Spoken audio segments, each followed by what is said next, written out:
Finally, an issue other than Mike Duffy. I'm Brian Lilley with TheRebel.media. Well, I've been saying from the beginning of the election campaign that policy matters. What the parties are proposing is what is at the heart of this campaign. It only took the rest of them until the Dow dropped about 1,000 points on its opening Monday to determine, hey, talking about this economy thing might matter. Well, now all the leaders are being asked about the economy. Today, I'm going to walk you through some of the responses that each of the leaders has had to questions about economic issues, and then delve deeper into what some of this might mean. As I said, the Dow dropped about 1,000 points on Monday. It did recover, closing down about 500 points, rebounding some on Tuesday, but still very volatile. Well, Prime Minister Stephen Harper acknowledges, at least, unlike the others, that this is all driven by factors well beyond Canada's borders. To be frank about this, that this volatility does reflect a slowing global economy in significant parts of the world, particularly in China. And we've obviously seen impacts of that, and that is a further concern. On the other hand, we are not seeing, we should be clear about this, we are not seeing instability in the global banking and financial system that we saw several years ago. Well, that's the good news for now. We're not seeing volatility in the banking sector. We could see that down the road, although it's unlikely to affect Canadian banks in the way that it might affect banks in other countries. Ours are more stable than many foreign banks. We saw that in the last downturn as well. But it was remarkable to see Justin Trudeau's reaction on issues of the world economic slowdown, the crash in stock markets. It started in China. It's moved to North America now. What's he talking about? He's talking about, well, if we just invest in our economy, everything will just be great. But we know that economic growth and job creation, along with investments in Canada and our future, is what it's going to take to make sure that we continue to have an economy that we can be confident our kids and our grandkids are going to have great opportunities. Trudeau, who has been criticizing Stephen Harper nonstop about the deficits that he and his fellow Liberals and New Democrats and Bloc Québécois MPs called for years, he's been criticizing Stephen Harper for running deficits, now acknowledges, hey, we'll run deficits if we have to, if it gives us the ability to invest in the things we want.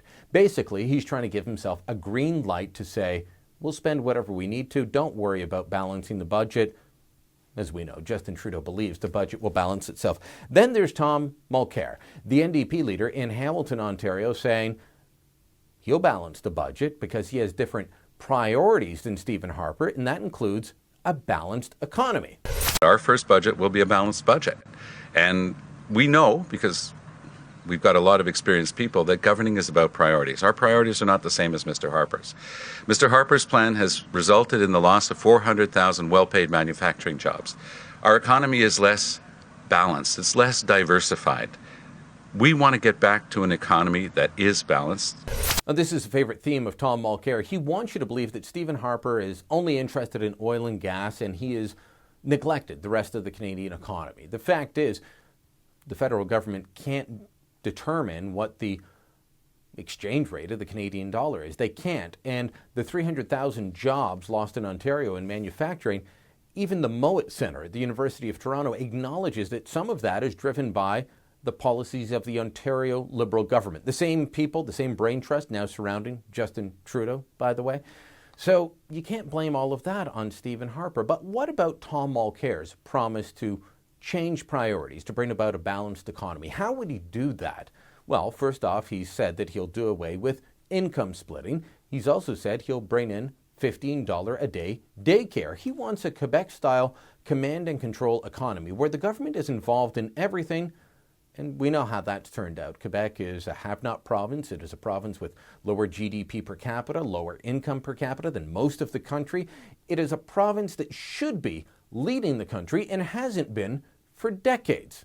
What else is he going to do? Well, you look at the NDP policy book. He will increase the capital gains tax. So if you're an investor, if you're living off your investments, you're going to pay more when you sell stocks or mutual funds in order to cash out and pay for the rest of your retirement, pay for the rest of your living.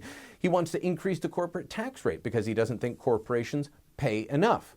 Now, in an interview recently, he couldn't say what the corporate tax rate was. He just knew that it needed to be higher. He wants to ban the export of raw logs. He wants all the processing to be done in Canada. This could actually trample on property rights. If you're logging on your own property, those trees are yours, but Tom Mulcair will tell you who you can sell them to. No surprise. He also wants to bring back the Canadian Wheat Board so that wheat farmers, barley farmers from the Ontario-Manitoba border to the Alberta-BC border are forced to sell to the government, and the government will sell their wheat and barley for them. And of course, we know that some of his candidates, including star economic candidate Linda McQuaig, has said some of the oil in Alberta should just stay in the ground. Is that a more balanced economy, or is that heading towards the Quebec model? Quebec has oil and gas. They've refused to develop those resources. They've refused to develop all kinds of natural resources. They say it's about the environment. Really, it's about wanting to live off the excess of Ottawa, an excess that until recently has been driven by Alberta and Saskatchewan and British Columbia, an excess that is going to be drying up shortly. Tom Mulcair wants to bring the Quebec model to the rest of the country. What you need to do as we look at the market volatility, as we look at the state of the economy, is examine each of these parties and determine, will that economic policy actually work or make things worse? And I put it to you that just simply investing, which is politicians speak for spending more of your money, investing constantly in new government programs or dictating how economies must work, as the NDP will suggest, that those are both recipes for failure. That will take us down the Quebec model. No surprise, both leaders of those parties, the Liberals and the New Democrats, come from Quebec. Both have a Quebec superiority complex, and both want to bring that Quebec model of lower economic performance to the rest of the country. Will you let them?